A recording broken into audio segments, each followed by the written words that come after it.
Bonjour, bienvenue sur cette troisième session des webinaires analytiques. Et après effectivement mon excellent collègue Walid qui a parlé de Lake Formation, j'ai le plaisir de vous faire un deep dive sur les nouvelles fonctionnalités d'Amazon Redshift et je me présente. Je m'appelle Amadou Meriko et je suis également solution architecte chez Amazon Web Services. Donc j'ai le grand plaisir de vous accompagner aujourd'hui. On a une demi-heure pour parler de ces nouvelles fonctionnalités et bien entendu on va garder un peu de temps à la fin pour prendre les questions que vous aurez. N'hésitez pas à les poster tout le long dans le petit chat qui est prévu pour ça. Et puis, on va prendre quelques minutes pour balayer ces questions-là, bien entendu.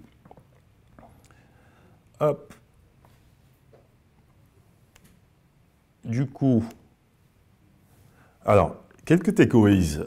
Concrètement, s'il y a deux ou trois choses que j'aimerais que vous reteniez en fait à la fin de ce webinaire, en fait, les trois choses les plus importantes, c'est de comprendre effectivement la façon dont vous scalez, ou vous allez scaler en fait avec Redshift, le compute et le stockage. Et il y a deux façons de scaler, on va les voir tout à l'heure. Quand on parle de scaling, en fait, on parle de resize avec Redshift. Et il y a deux façons de le faire, c'est le classique et l'élastique. Et l'idée pour moi, c'est que ces deux façons soient claires pour vous, justement dans le choix de quelle façon je dois, de quelle façon je dois scaler mon cluster et à quel moment. En fait, quels sont les paramètres de scaling et de choix. Le deuxième point, c'est que vous soyez familier avec cette nouvelle fonctionnalité de Redshift qui permet de scaler automatiquement au niveau du nombre de requêtes concurrentes et d'utilisateurs concurrents qui sont supportés. Et ça, c'est grâce à la fonctionnalité Concurrency Scaling qui est sortie maintenant depuis quelques mois et qui est generally available et que peut-être vous utilisez déjà d'ailleurs dans vos projets avec Redshift. Et le troisième point qui est aussi important, c'est que vous soyez familier avec tout ce qui a été automatisé depuis quelques temps dans Redshift. On va parler de l'automatisation des tâches de maintenance, le vacuum, le analyze, le choix des clés de distribution. Et ça, c'est quelque chose dont on va parler et c'est quelque chose d'important en fait parce que ça va vous permettre de vous reconcentrer sur votre projet et de passer moins de temps sur la maintenance du cluster. Et avant de parler de ces fonctionnalités clés, juste pour rappeler effectivement que Redshift aujourd'hui, c'est notre solution de Data Warehouse dans le cloud sur la plateforme AWS, mais c'est également la solution cloud qui est le plus déployée, qui compte le plus grand nombre de déploiements en fait de projets Data Warehouse dans le cloud avec plein de clients qui l'utilisent au jour le jour, effectivement McDonald's, Amazon, Coursera, il y a peut-être des noms qui vous parlent dans cette liste de clients. NTT Docomo, par exemple, qui est un opérateur mobile au Japon. En France également, on a Le Bon Coin, qui est la plateforme généraliste des petites annonces en France. Vous savez qu'il y a plus d'un Français sur trois qui utilisent leur site. Et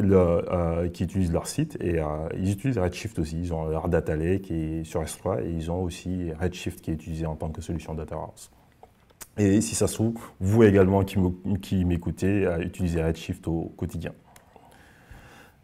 Alors, la première fonctionnalité effectivement qu'on va parler, c'est le resize. Quand est-ce que vous faites du resize? C'est tout simplement, vous choisissez votre cluster Redshift parce que vous avez un projet Data Warehouse avec des données structurées pour du reporting, tout ça.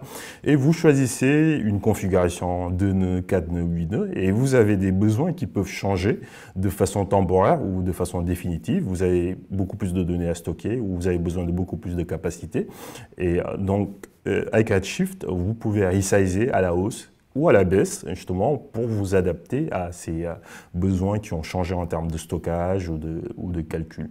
Et là, vous avez deux options maintenant. La première option, qui a toujours existé, c'était le classique resize. Peut-être que ceux qui sont assez connaisseurs de Redshift connaissent déjà.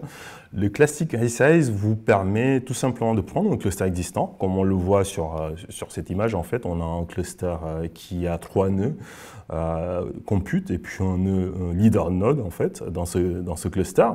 Et vous souhaitez passer par exemple à un cluster qui a 6 nœuds de compute parce que potentiellement vous avez besoin de plus de stockage ou de plus de capacité de calcul.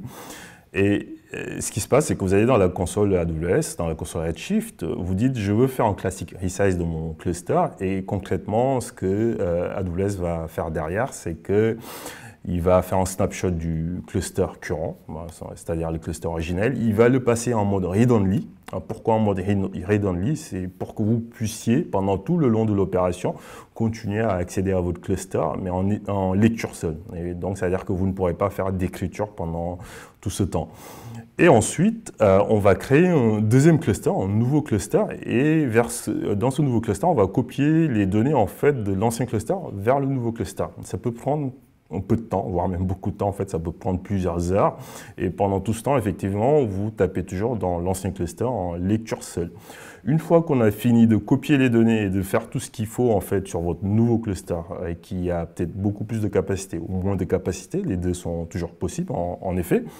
Ce qu'on va faire, c'est que on va basculer ce qu'on appelle le CNAME, c'est l'URL d'accès finalement à votre cluster Redshift. On va le passer de l'ancien au nouveau cluster. Et là, ça veut dire que vous pouvez commencer à accéder à votre nouveau cluster avec le nombre de nœuds que vous avez demandé en lecture et en écriture. Voilà. C'est comme ça que ça s'est toujours passé et c'est quelque chose qui est toujours d'actualité. On va voir dans quel cas de figure, effectivement, il faut toujours faire du classic resize. Alors, deux ou trois points effectivement dont j'ai parlé, c'est que le classic resize, c'est la plateforme AWS qui va faire la migration de données de l'ancien cluster vers le nouveau cluster. Pendant tout le long de l'opération, ça peut prendre plusieurs heures. L'ancien cluster, il est en read-only pour que vous puissiez continuer à faire vos opérations. Et puis, effectivement, ça peut prendre des heures et ça va dépendre du volume de données qu'il y a dans votre cluster Redshift. Alors, on a lancé, en plus du Classic Resize, ce qu'on appelle l'Elastic Resize, qui est Generally Available. C'est la signification du GA à côté du Elastic Resize. Qu'est-ce que ça permet? Qu'est-ce que ça vous apporte en fait? Qu'est-ce que ça permet de faire? Ça permet concrètement à nos clients de scaler en quelques minutes un cluster existant. Par exemple, vous avez un cluster de 4 nœuds et concrètement, vous avez besoin de passer à 8 nœuds parce que vous avez un gros batch qui passe à 2 h du matin et vous voulez qu'il soit terminé à 4 h du matin pour que vous puissiez aller faire autre chose. Et donc là, concrètement, c'est typiquement le type de use case où vous devriez faire de l'Elastic Resize. Et comment ça marche? Tout simplement, en fait, Redshift, quand vous lui demandez de faire un Elastic Resize sur votre cluster, il va le faire sur le cluster existant. Il ne va pas créer de nouveaux clusters, comme on l'a vu dans le Classic Resize. Tout se passe sur le même cluster. Et Redshift va prendre un snapshot, en fait, va faire un snapshot de votre cluster. Idéalement, pour l'aider, pour accélérer la chose, si vous avez les backups automatiques qui sont activés dans le cluster Redshift, ça va permettre d'aller encore plus vite. Ensuite, ce que Redshift va faire, c'est qu'il va rajouter ou diminuer des nœuds. Parce qu'on parle d'Elastic Resize, et j'ai parlé effectivement d'ajouter de la capacité, mais vous pouvez également diminuer de la capacité. Les deux sont possibles. Et donc du coup, selon l'opération que vous avez choisie, Redshift va rajouter les nouveaux nœuds ou diminuer le nombre de nœuds que vous avez demandé. Ensuite, effectivement, il va y avoir une copie de données, copie de métadonnées, effectivement, je vous passe les détails, c'est quelque chose qu'on décrit dans la documentation très précisément, mais tout ce qu'il faut retenir, c'est qu'à la fin de cette opération, en fait, le cluster est disponible pour les requêtes en lecture et en écriture. En termes d'interruption, effectivement, c'est une question importante pour vous, clients, en fait. Qu'est-ce qui se passe? On estime que l'interruption, en fait, c'est de quelques minutes, tout simplement. Donc, ça va super vite comparé au Classic Resize, où on parle de plusieurs heures, en fait, en termes de bascule vers de copie et de bascule vers le nouveau cluster.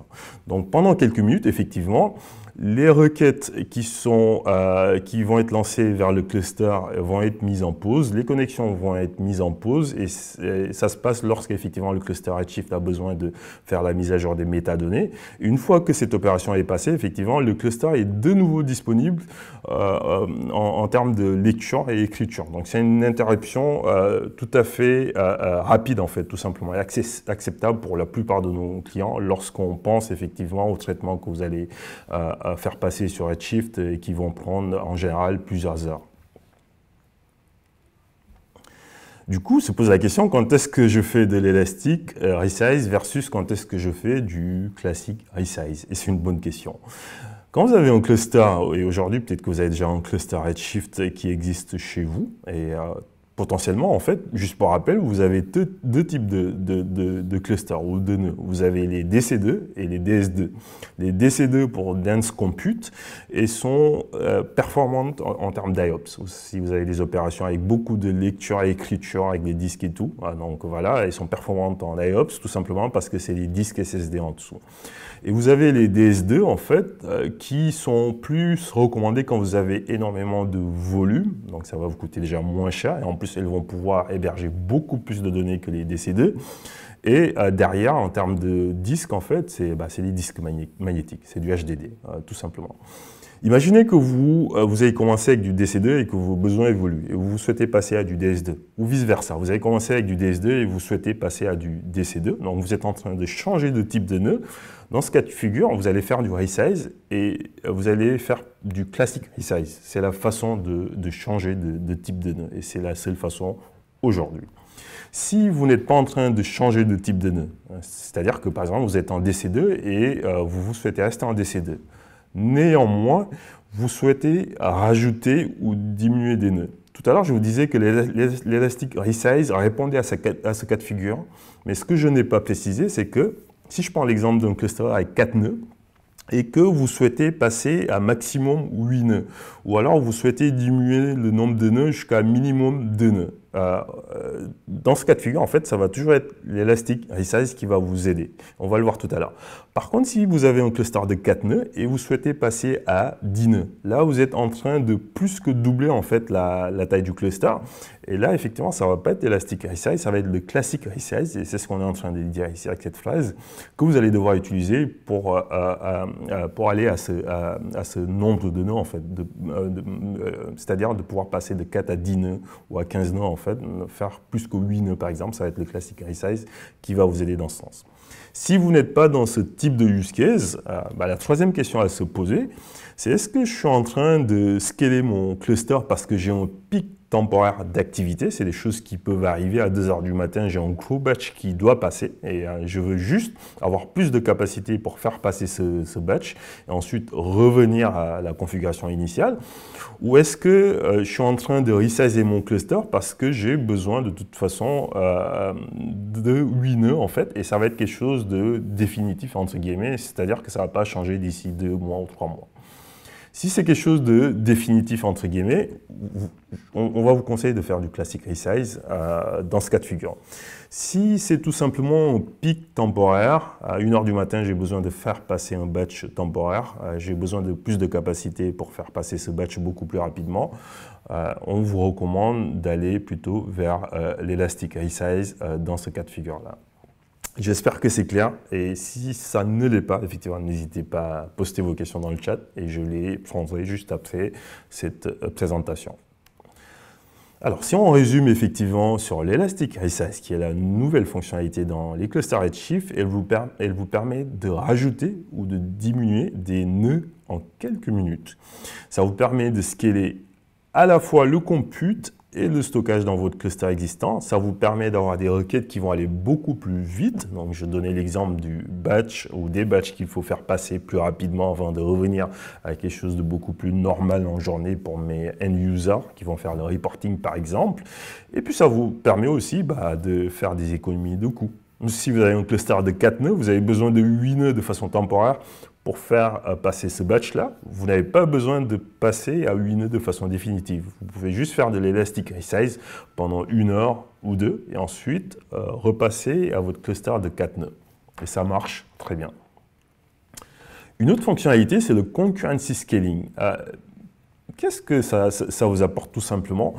Peut-être que vous êtes dans le cas de figure, dans le use case, où vous avez un cluster Redshift avec des centaines ou des milliers de requêtes qui doivent passer, des milliers de requêtes concurrentes, bien entendu. Et donc, vous avez besoin d'avoir de la concurrence qui est supportée par Redshift. Et peut-être les utilisateurs assez expérimentés des Redshift le savent. Ce qu'on recommande en termes de, ce qu'on a toujours recommandé jusque-là en termes de concurrence, c'est de ne pas aller au-delà de 50 et même au-delà de 15, en fait, c'est ce qu'on dit dans la documentation. C'est quelque chose qu'on recommandait de ne pas dépasser. Les choses changent concrètement avec le Concurrency Scaling. comment ça se passe? Le concurrency scaling, une fois qu'il est activé, et je vous recommande de l'activer, et je vais vous dire pourquoi tout à l'heure, hein, en termes de coût. Une fois qu'il est activé dans votre cluster, en fait, ce qui se passe, c'est que dès que Redshift va voir qu'il y a un pic d'activité, il y a des centaines ou des milliers de requêtes qui arrivent et il commence à y avoir du queuing, en fait, c'est-à-dire des requêtes qui attendent d'être traitées par votre cluster Redshift, il va automatiquement créer des nouvelles ressources, c'est ce qu'on voit ici en blanc, en fait, un nouveau cluster qui va être automatiquement démarré par la plateforme Redshift. Et ce nouveau cluster, en fait, il va prendre ces requêtes qui sont en attente d'être traitées et il va les traiter à son niveau. Donc, justement, il n'y a plus d'attente parce que ces requêtes sont en train d'être traitées par le concurrency scaling ou par les ressources qui ont été créées par le concurrency scaling. Et ça permet de répondre à ce pic d'activité, à ce pic de requêtes concurrentes ou d'utilisateurs concurrents. Et ça, c'est quelque chose de très intéressant pour vous lorsque, concrètement, vous avez un Redshift qui est en back-end d'une application web, par exemple, avec des utilisateurs qui vont générer des requêtes ou de la charge sur votre cluster Redshift, ou lorsque tout simplement, en fait, vous avez beaucoup d'utilisateurs finaux qui font du reporting entre 8h et 18h, par exemple, ou tout simplement, le cas que j'ai l'habitude de voir, c'est à 9h du matin, on a tous les utilisateurs qui arrivent et ils ouvrent tous leur dashboard et ils veulent tous afficher leur reporting du matin, peut-être par exemple sur des données de vente, et ça fait un pic d'activité sur le cluster Redshift. Et là, le concurrency scaling va vous aider. Et donc, pourquoi je vous disais tout à l'heure que c'était intéressant pour vous? Tout simplement parce que ce qu'il faut savoir, c'est que pour toutes les 24 heures d'utilisation de votre cluster principal, vous avez 1 heure de crédit d'utilisation gratuite, tout simplement du concurrency scaling. Donc, ça ne vous est pas facturé. Et ça veut dire quoi en fait pour nos clients? Ça veut dire que pour plus de 97% de nos clients, en fait, le concurrency scaling, ils peuvent l'activer et ça va être gratuit en fait, parce que ça va rester dans cette heure de crédit en fait qui est offerte par la plateforme. Et donc techniquement, comment ça se passe? C'est ce que j'ai commencé à expliquer tout à l'heure, c'est que toutes les requêtes, vous continuez à les faire sur le cluster principal.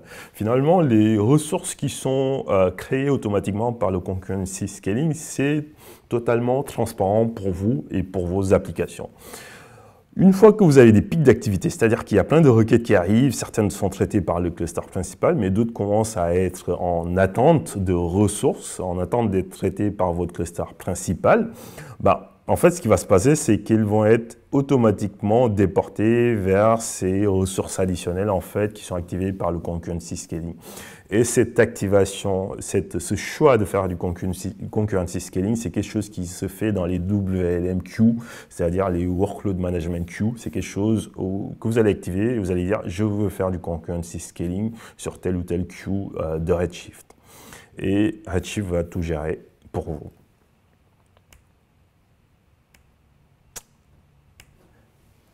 Hop. Du coup, le troisième point qui est également très important, c'est l'administration et la maintenance intelligente de Redshift. L'idée, c'est que vous passiez beaucoup plus de temps sur votre projet, que vous passiez beaucoup plus de temps sur votre valeur, que vous passiez beaucoup plus de temps sur la modélisation de vos use cases et beaucoup moins de temps sur la partie administration ou maintenance de votre cluster Redshift. Et de ce fait, on a rajouté beaucoup de nouvelles fonctionnalités qui vous simplifient la vie et c'est quelque chose qu'on va continuer à faire en termes de roadmap d'ailleurs. Et je le précise et c'est quelque chose d'important, sachez que c'est vous, clients, qui guidez la roadmap de nos solutions. Juste pour vous donner une statistique, 90 à 95% de la roadmap des services AWS elle est guidée par nos clients. C'est des demandes que nos clients nous ont remontées, effectivement, qui ont été prises en compte. Donc n'hésitez pas effectivement à continuer à nous les remonter en fait, vos demandes d'évolution. Et si on revient sur le sujet de l'administration intelligente et la maintenance intelligente, on a sorti pas mal de choses. Et la première chose, elle est disponible d'ailleurs, c'est la recommandation sur la meilleure clé de distribution à utiliser dans votre cluster Redshift. La meilleure clé de distribution, c'est quoi? C'est tout simplement Redshift, c'est un stockage sur disque physique, c'est une architecture MPP, et physiquement, vous avez la main sur la façon dont les lignes, dont les données vont être écrites, vont être triées, vont être distribuées entre l'ensemble des nœuds de votre cluster. Donc imaginez que vous ayez un cluster de 4 nœuds par exemple, vous allez pouvoir dire je veux telle donnée en fait sur tel nœud et telle autre donnée sur tel autre nœud. Pourquoi c'est important pour vous? Tout simplement parce que ça permet d'accélérer les requêtes. Imaginez que vous ayez à faire des jointures entre des tables de dimensions et des tables de faits, par exemple. Pour accélérer ces jointures, il peut être intéressant que les lignes d'une table de dimension et les lignes d'une table de faits soient colocalisées pour permettre tout simplement d'accélérer les requêtes et d'éviter de faire du shuffle, tout simplement. Et donc, du coup, depuis quelque temps, ce qui se passe, effectivement, c'est que Redshift va voir les requêtes que vous lancez, la façon dont vous utilisez votre cluster Redshift, et dans Advisor, Redshift Advisor, si vous ne connaissez pas, je vous recommande de commencer à le regarder, à l'utiliser. Il va vous dire, OK, je pense que sur telle table, ce serait mieux en termes de performance, d'optimisation, d'utiliser telle colonne en tant que clé de distribution, parce que ça va vous accélérer vos requêtes. Et il va même vous générer la petite requête qui va bien, alter table, disky en fait, pour appliquer cette recommandation. Le deuxième point, c'est sur les clés de tri. Bientôt, effectivement, c'est quelque chose qui n'est pas encore disponible, mais bientôt, on va également vous faire des recommandations sur la meilleure clé de tri à appliquer sur vos tables dans Redshift. Le troisième point, c'est le concurrency setting. C'est quelque chose qui est sorti depuis quelques semaines de mémoire. C'est que aujourd'hui, Redshift va vous permettre tout simplement de dire à Redshift, je veux que tu gères la partie workload management pour moi, et Redshift va utiliser du machine learning effectivement pour allouer de façon optimale les ressources du cluster. Quand on parle des ressources, c'est la mémoire, le nombre de requêtes, le workload management, le CPU. Il va le faire pour vous. Et vous allez passer moins de temps à chercher la bonne configuration, à la setter manuellement en fait dans votre cluster Redshift. L'avant-dernier point, c'est le vacuum. C'est quoi le vacuum? Pour peut-être ceux qui sont moins connaisseurs, en fait, ce qui se passe, c'est que quand vous insérez des données dans Redshift, effectivement, on va les écrire sur le disque, tout simplement insert table, et vous insérez des lignes, on l'écrit physiquement sur des disques selon la clé de distribution que vous avez choisie. Quand vous dites à Redshift, je veux supprimer ces lignes avec tel critère de suppression, par exemple, Redshift va vous dire OK. D'accord, je les ai supprimés. Mais en fait, ce qui se passe derrière, c'est que tout simplement, il vous dit OK, je les ai supprimés, mais physiquement, elles ne sont pas supprimées. Parce qu'en termes de performance, c'est un choix d'optimisation en fait pour aller plus vite.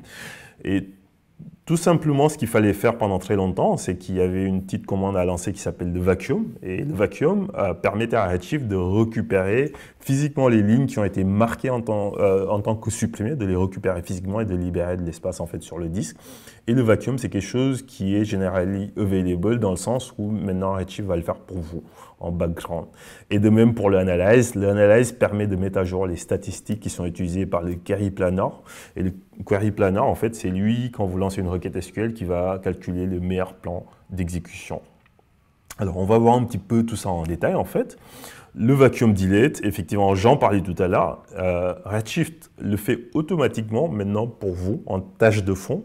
Il va automatiquement regarder les lignes qui ont été marquées comme supprimées. Il va les supprimer physiquement pour vous dans les tables. Et vous n'avez plus grand-chose à faire sur cette partie. Sur le vacuum, juste pour ceux qui sont connaisseurs, effectivement, il y a le vacuum delete, il y a le vacuum sort et le vacuum reindex. Aujourd'hui, c'est le vacuum delete qui est automatisé. L'auto-analyse, comme je le disais tout à l'heure, quand vous lancez une requête SQL dans votre cluster Redshift, ça va arriver sur le leader node, et dans le leader node, il y a quelque chose qui s'appelle le query planner, en fait, qui est l'intelligence qui va regarder votre requête SQL et qui va calculer le plan d'exécution dans votre cluster Redshift, tout simplement. Et c'est pas magique pour lui en fait de calculer le meilleur plan d'exécution. Il faut qu'il soit au courant de ce qui se passe dans le cluster Redshift. Est-ce qu'il y a des nouvelles tables? Comment sont triées les données? Est-ce qu'il y a des données qui ont été supprimées, etc., etc. Et ça, comment il le sait? Il le sait grâce à la commande analyze que vous aviez peut-être l'habitude de lancer et qui mettait à jour ces statistiques. Sauf qu'effectivement, depuis quelques temps, vous n'avez plus besoin de le lancer ou de l'automatiser parce que tout simplement Redshift va le faire pour vous. Et ça veut dire quoi? Ça veut dire que tout le temps, vous avez des statistiques qui sont à jour. Et ça veut dire quoi? Ça veut dire que tout le temps, vous avez des requêtes, des plans d'exécution pour vos requêtes qui sont optimaux.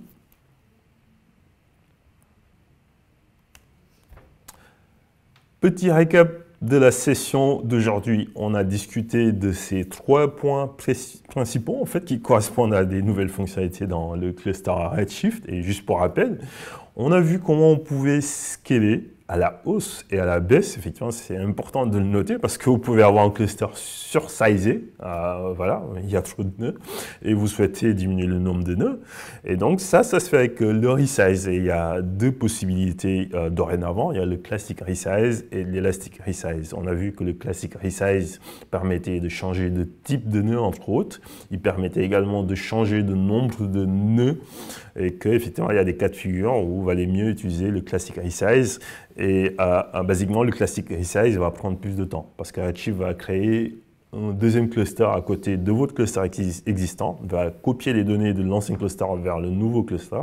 Ça peut prendre du temps, ça peut prendre plusieurs heures. Et une fois que les données ont fini d'être copiées dans le nouveau cluster, il va y avoir une bascule au niveau DNSNAME. En fait, l'endpoint va être redirigé vers le nouveau cluster et vous allez pouvoir continuer vos requêtes en lecture, mais également reprendre vos requêtes en écriture sur ce nouveau cluster.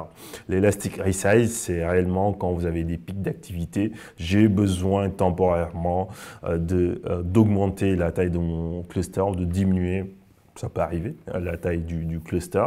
Et ça, l'Elastic Resize va permettre de le faire en quelques minutes. Le deuxième point qu'on a vu, c'est la capacité à scaler automatiquement pour gérer des milliers de requêtes concurrentes. Vous avez plein d'utilisateurs qui lancent des requêtes le matin quand ils arrivent au boulot. Vous avez des utilisateurs qui, via des applications web, vont lancer des requêtes ou vont générer des requêtes qui vont arriver dans votre cluster Redshift. C'est des pics d'activité qui arrivent et c'est normal. C'est votre business, c'est votre use case. Aujourd'hui, on vous recommande d'activer le concurrency scaling, sachant que pour 97% de nos clients, en fait, comme je le disais, vous avez 1 heure de crédit qui est offert pour toutes les 24 heures d'utilisation de votre cluster Redshift. Et donc, ça veut dire que pour 97% environ de nos clients, en fait, l'utilisation du concurrency scaling reste gratuite.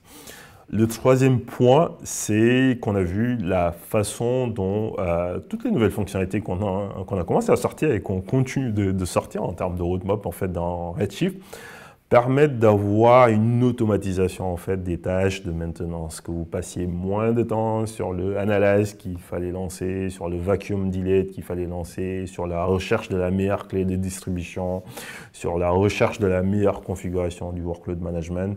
Tout ceci aujourd'hui est géré pour vous par Redshift et c'est quelque chose d'important à voir, à savoir et à étudier dans la documentation en fait, de Redshift. D'ailleurs, c'est très bien expliqué. Alors, c'est quoi la suite? La suite, c'est pour les utilisateurs existants de Redshift qui l'utilisaient au jour le jour. J'espère que je vous ai apporté des choses en termes de nouveautés. J'espère que je vous ai appris des choses. Et s'il y a certaines choses qui sont importantes à garder en tête, le premier réflexe, c'est d'aller voir Redshift Advisor parce que c'est votre ami, en fait. C'est votre ami dans l'utilisation de votre cluster Redshift au jour le jour. Il va faire des recommandations. Aujourd'hui, on en a une dizaine de mémoire, en fait, et c'est toujours intéressant de voir ce qui sort en termes de recommandations parce qu'en général, ça vous permet d'optimiser votre utilisation du cluster Redshift, que ce soit en choix de clé de distribution, en choix en bonne pratique de chargement de données dans le cluster Redshift, etc. etc. C'est des choses qui sont très importantes. Les bonnes pratiques, elles sont dans la documentation. On a tout un pavé, en fait, toute une partie de la documentation sur les bonnes pratiques. Soyez familiers avec ces bonnes pratiques. Le workload management, regardez le concurrency scaling parce que ça peut être super intéressant pour vous en termes de use case. Les fenêtres de maintenance, vous savez, les petits créneaux d'une demi-heure qu'on vous demande quand vous créez votre cluster Redshift parce qu'on va pouvoir faire passer les patchs d'upgrade ou de sécurité. Soyez également familier avec cela. En général, on va plutôt les placer sur des heures, à des heures où il n'y a pas trop d'activité sur votre cluster Redshift, comme ça on ne gêne personne. Et puis le dernier point qui est aussi très très important, partagez de nouveaux feedbacks, partagez de nouveaux idées parce que c'est réellement vous qui drivez la roadmap en fait, comme je le disais tout à l'heure. Et si vous êtes nouvel utilisateur de Redshift, vous pouvez cliquer sur le lien Getting Started, où vous tapez tout simplement Redshift Getting Started et vous pouvez commencer à tester Redshift et sachez que vous avez un free trial. Ça dure 2 mois en fait, vous pouvez lancer un cluster DC2 large avec un nœud et ça vous permet de tester. Et puis de voir si la solution correspond à vos use cases ou pas. Et si ça correspond à vos use cases, vous pouvez scaler et vous pouvez commencer à implémenter vos projets. Voilà, merci beaucoup de votre attention. On va maintenant passer aux questions. Pour ceux qui n'ont pas encore eu le temps de poser des questions, c'est le moment de le faire. Et puis, pour les questions que je n'aurai pas le temps de traiter, rassurez-vous, on reviendra vers vous après le webinaire, en fait, pour répondre à ces questions.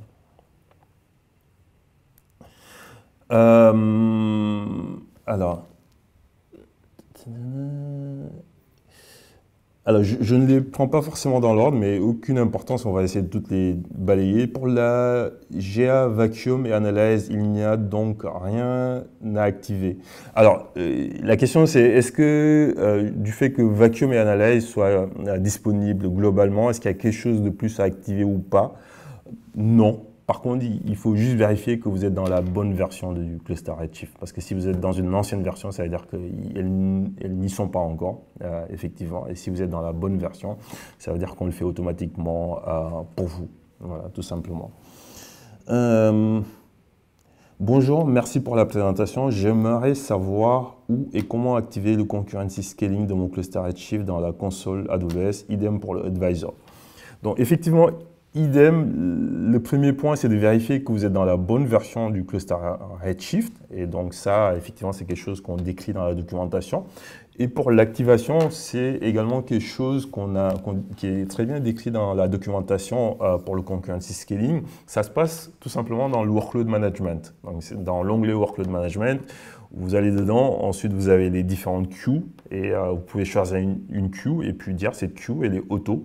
Et le fait de dire qu'il est auto, vous êtes tout simplement en train de dire je veux que tu fasses du concurrency scaling en fait tout simplement. Donc c'est à ce niveau-là que ça se passe et c'est très bien décrit dans la documentation Redshift.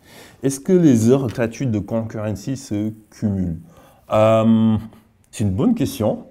Vous avez 1 heure gratuite toutes les 24 heures. Est-ce qu'elles se cumulent? Je prends la question et puis on reviendra en fait. Je n'ai pas envie de vous dire de bêtises, donc c'est une très bonne question, on prend la question.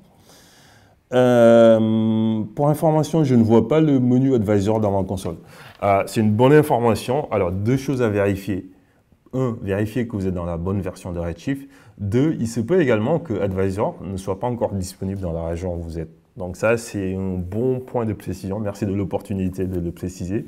Donc, il faut vérifier effectivement que vous êtes dans la bonne région où Advisor est déjà déployé. Et dans ce cas de figure, normalement, vous devriez avoir accès. Et si vous ne le voyez toujours pas, n'hésitez pas à nous contacter. Bonjour, pour passer de cat à 10 nœuds, par exemple, pourquoi ne peut-on pas enchaîner 2 Elastic Resize? C'est un bon point. Alors, Elastic Resize, effectivement, si vous avez bien compris, si vous souhaitez faire de l'Elastic Resize sur un cluster de 4 nœuds, donc au maximum, vous pourrez aller jusqu'à 8 nœuds. Ensuite, lorsque vous êtes à 8 nœuds, effectivement, je ne vois pas ce qui vous empêcherait de passer à 10 nœuds. Mais il faut juste faire les 2 Elastic Resize tout simplement. Donc, effectivement, enfin, a priori, je ne vois pas de contre-indication, donc c'est quelque chose d'intéressant. Ouais. Au revoir. Bonjour, est-ce que l'on peut dire Elastic Resize égale autoscaling with compute et stockage? Alors, on pourrait presque dire ça, mais pas complètement. Pourquoi? L'Elastic Pardon, j'avais mal compris la question. L'Elastic Reset, effectivement, c'est une sorte d'autoscaling. Alors, c'est pas de l'autoscaling à la EC2, si vous connaissez AWS, où effectivement, je rajoute des nœuds en quelques secondes ou quelques minutes et ils sont là. L'Elastic Reset, c'est de l'autoscaling dans une approche orientée batch ou ETL, où voilà, je suis en train de dire, j'ai besoin de scaler en quelques minutes parce que j'ai un traitement qui va passer, ça va durer 1 heure ou 2, et à la fin de ce traitement, bah, je repasse à ma configuration initiale. Donc dans ce sens-là, effectivement, c'est en autoscaling. C'est en autoscaling, ouais.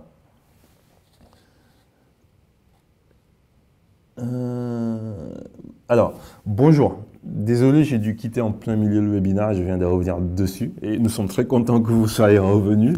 Je souhaite découvrir ces technologies, construire un data lake, utiliser du ML. Pour commencer, quels sont les composants à utiliser, le coût pour démarrer? Les composants à utiliser, je vais dire ça dépend. Si vous êtes dans une approche Data Lake. Il y a un service qui est super intéressant qui s'appelle Lake Formation et je recommande vivement en fait de commencer par là. Et d'ailleurs, mon collègue Walid vient juste de faire la présentation juste avant moi, il en a parlé. J'espère que vous étiez là. Sinon, c'est pas grave, on a des bons tutos, on a la bonne documentation, on a des vidéos dessus qui vont vous aider à démarrer. Si vous êtes dans une approche juste de projet de type Data Warehouse, je pense que ça peut être intéressant d'aller sur le Getting Started de Redshift et puis de créer un petit cluster avec un seul nœud et puis de commencer à tester, à regarder ce que ça va vous apporter. Mais lorsque vous parlez d'AIML, d'autres use cases, moi je pense que vous êtes plutôt dans une approche data lake. Et dans ce cas de figure, je pense que je commencerai avec Lake Formation. Avec Lake Formation, on peut aussi plugger du Redshift. En fait, les deux ne sont pas opposés. On peut avoir une approche data lake et avoir du Redshift ou du Data Warehouse sur une partie de ces use cases data lake. Donc, pour répondre très simplement en quelques mots à votre question, je vous recommande de commencer par Lake Formation.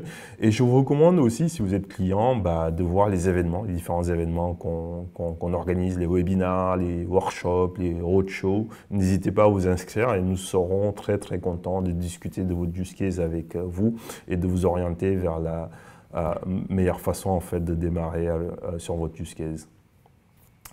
On va s'arrêter là. Merci énormément pour vos questions. Merci pour votre attention. C'était un grand plaisir pour moi de passer ce moment avec vous.